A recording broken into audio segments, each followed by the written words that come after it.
Good morning, students. I welcome you all to the online classes, and again I hope you all must be hale and hearty. So without wasting our time, let's start out today's topic, that is chapter 4 from Agriculture. In our previous lecture, what we had discussed, that we had seen regarding the geographical conditions which are required for the growth of rice, right? Apart from that, if you could recall in the previous lecture, what we had done is there are basically 3 crops of rice. That is your os, almond and boro. These are the 3 varieties of crops which are being grown throughout our country. So let me brief you a little bit, though it's not there in your portion, but you should know what exactly are these os, almond and boro. You will see almond, it's planted in the month of July on August and harvested in the month of October to December. Apart from that, you will see 86% of the total rice cultivation comes under this particular category. Then we have got os, that is sown in May and June and harvested in September and October. Then the last category which I had told you, that is regarding your boro. It is sown in November and December and harvested in the month of March and April. You will also see it is only 1% of the total rice area is under the boro cropping season. So this was in short regarding your 3 varieties of rice crop, that is os, almond and boro. Let's start with the next crop, that is called to be as wheat, right? So when I talk about wheat, you will see wheat is also one of the most important cereal crop next to rice. It's the second most cereal crop which is being grown in our country. You will see that wheat is a Rabi crop. When I talk about Rabi crop, what exactly is that? That is grown in the winter season. You will see the areas where you will come across temperate climatic condition. Wheat is grown in those countries in abundance. But even in our country, wheat is grown at a very large scale. Let's have a look regarding the geographical condition which is required for the growth of wheat. The very first one is rainfall. It needs 50 to 75 centimeter of rainfall. Not much rainfall is needed, just 50 to 75 centimeter. That is less than compared to that of your rain which is required for compared to rice.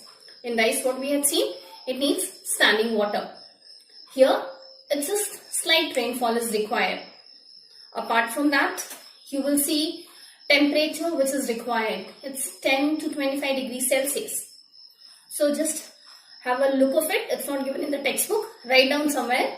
Temperature requirement is 10 to 25 degrees Celsius. Now you see, why we say 10 to 25 degrees Celsius? Look into the graph, all of you. On one side, we have got a temperature range. At 12 degrees Celsius, it's the lowest temperature which is required. Above that, 18 degrees Celsius. That is the moderate temperature. And 25 degrees is the highest temperature which is being required. On the x-axis, you will come across the seasons. That is the month which, along with which this particular crop, you will see this being grown out. Like for example, the wheat crop, it needs 4.5 months. So starting from November, December, then moving on to the next, that is your January, February, and the next one, March to April, right? So almost 4.5 months.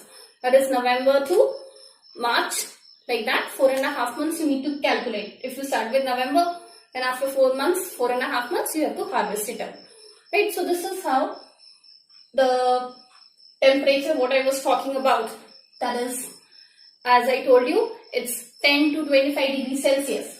What the graph is showing over here, the temperature requirement which I am talking about, that is moderate temperature when it is being sown out.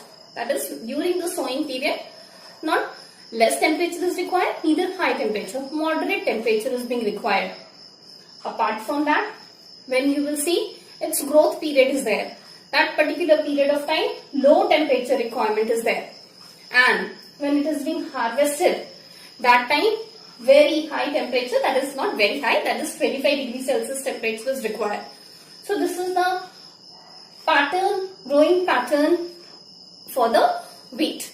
So you need to remember, and that is the reason why when we say temperature 10 to 25 degrees Celsius, or say suppose 15 to 25, so you need to keep this scale in mind. That is, we are talking about sowing, the growth period and the harvesting period. Fine. So this was regarding your temperature scale. Apart from that, you will see it needs frostful night, 15 frostful night. That is, more the climatic condition will be a cooler one, better crop of wheat can be produced. Let's talk about the soil requirement. Soil which is required, that is your sand, silt and clay. Mixture of sand, silt and clay. What's this called to be as? Loam. Right? So loamy soil is required for the growth of wheat. Let's have a look regarding the states or the region where it is being grown. States of UP, Bihar, Rajasthan, Madhya Pradesh. All these are the regions where these particular crop can be grown in abundance. You all must be knowing the Green Revolution which we talk about, 1960s, that is somewhat in the year 67-68. That time this Green Revolution was being initiated and it was being done only and only for the wheat. I'll tell you, during that period of time, one famous agriculture scientist was there. His name was Norman Borlaug's, right? Basically from Texas, and he was an agriculture scientist, and his farm he has developed very good seeds, wheat seeds. Went to Indonesia, persuaded them to purchase, they refused. This Norman turned towards India, and during that period of time, Prime Minister was Mrs. Indira Gandhi, and he insisted her to purchase these seeds. But Indira Gandhi said, so we are a poor country, cannot afford much. During that period of time, you should remember, you should know that wheat was just 15 paise per kg. And he insisted that I want rupee 1 per kg for the seeds. And he said, no, you take, and it will be very advantageous for your country. So during that period of time, Agriculture Minister, who was your C. Subramanian, Indira Gandhi consulted him, and after much discussion, they were like ready to do it, and the deal was done. And so from there, just on a small trial basis, in Ludhiana, these seeds were being sown only and only in Ludhiana. And Mrs. Gandhi, she said, nowhere else it will be grown, right? Only in Ludhiana, and just we'll see, compare it out, like whether it was really helpful or not. And to the surprise, it was a bumper production. Like Ludhiana's production was even more than that of the entire region of Punjab. And so this was the initiative, like which was being started in the Green Revolution. And the seeds in Ludhiana, that crop which was being grown, it was not being sold out, neither being consumed. On a small trial basis again, in different corners of the country, in different areas, it was being just used as a seeds to grow the crop. And so this is how you will see that Green Revolution led to the boom in the production. And this is how it was started, basically only and only for the wheat production. Fine.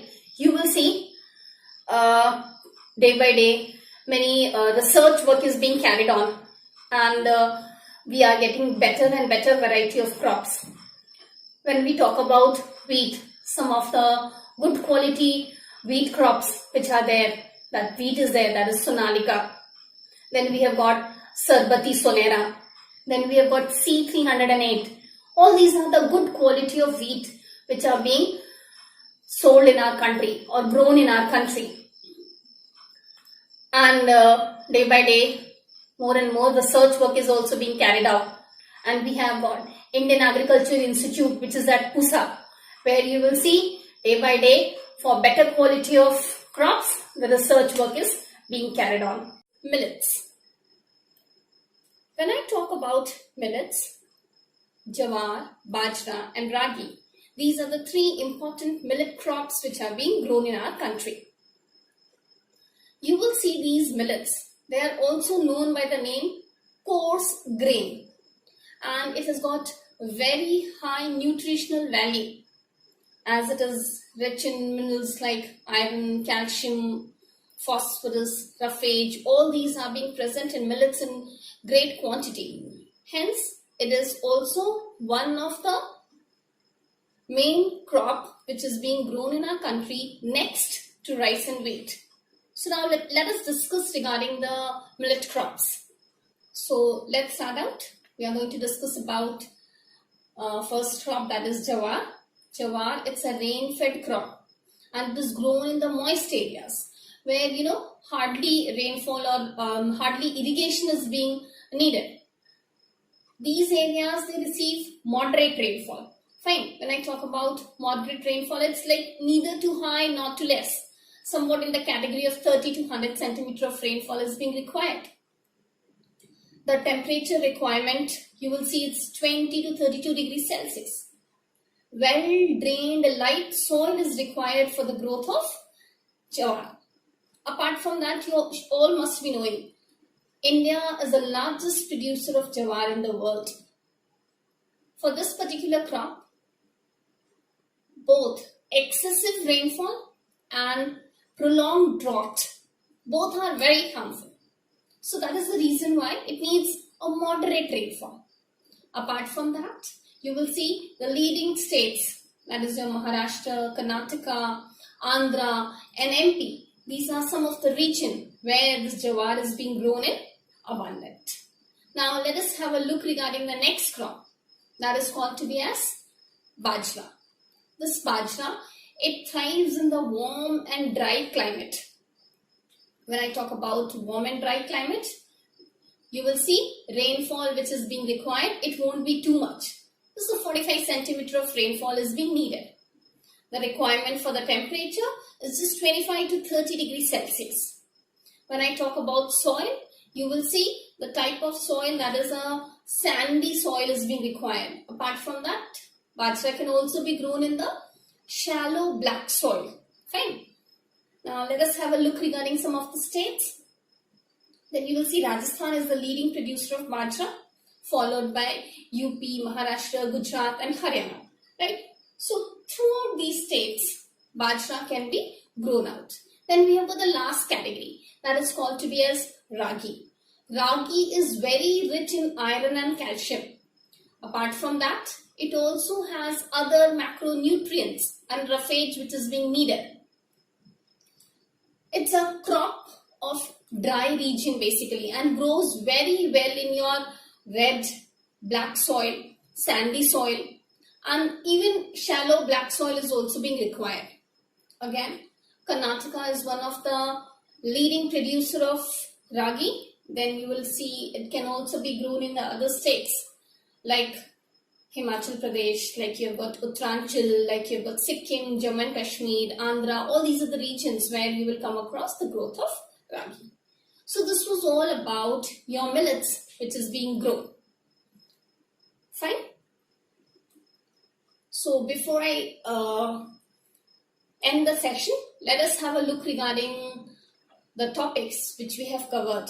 Today we have discussed regarding the geographical conditions which are required for the growth of wheat and millets. Okay, and we had also seen regarding the varieties of rice crop which is being grown. So kindly take down the questions relating to this. That is, explain the geographical conditions which are required for the growth of rice, wheat and millet. Fine. You'll make a tabular presentation and then you can write it out. So that's all in today's lecture. See you in the next lecture. Till then, goodbye. Take care. Thank you.